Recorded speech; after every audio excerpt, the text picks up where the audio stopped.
I hate looking at a model of a building without the site, like it's just floating around in air. Unless if that's the point for it to be a piece of architecture without sitting on a piece of land. But if that's not the point of the model and it just hasn't been done, it's just like just an object. Oh, this you crazy mother.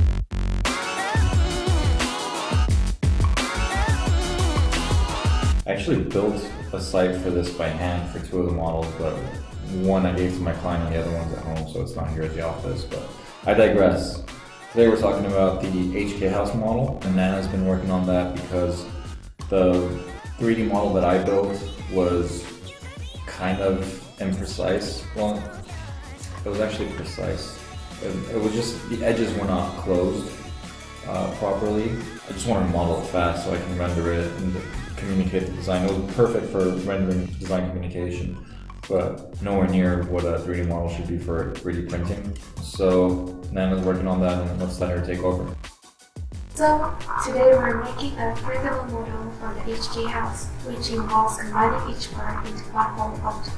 I will usually use Rhino only as a design tool, so he usually models fast and somewhat messy, with just enough detail for rendering.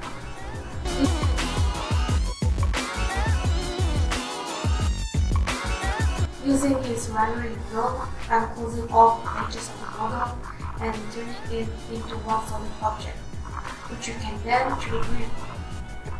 So 3D print should have a really closed object. You can use the show edges command to see the open or limited edges. I'm also using boolean union command to combine parts.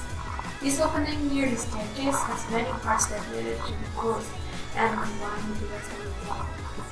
3D printing is a very different process from rendering and designing, so we're creating a new model just for that purpose, with the exact shape and form of the previous model. I don't know how it's going to look because we're going to print it at such a small scale, but hope it works.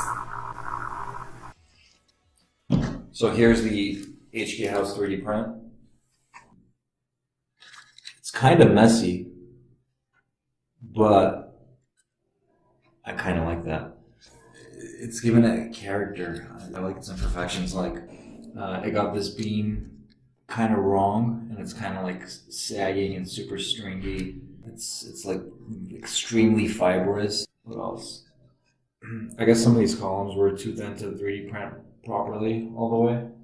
And as you can see, there's no sight to this one, which is how we planned it for the time being. I'm showing it to you guys early. You still got to build the model. I'm going to build the base and glue it on ASAP.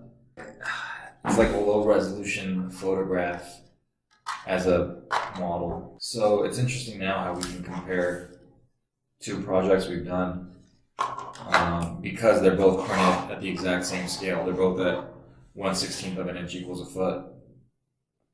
While I was working on it, I obviously knew intellectually how much bigger the Louise house was in the HK house, just square footage wise. But now I get to really feel it. 7, 6, 5, 4, 3, 2, 1. You'll never have the sacred stone. Oh, this you crazy mother.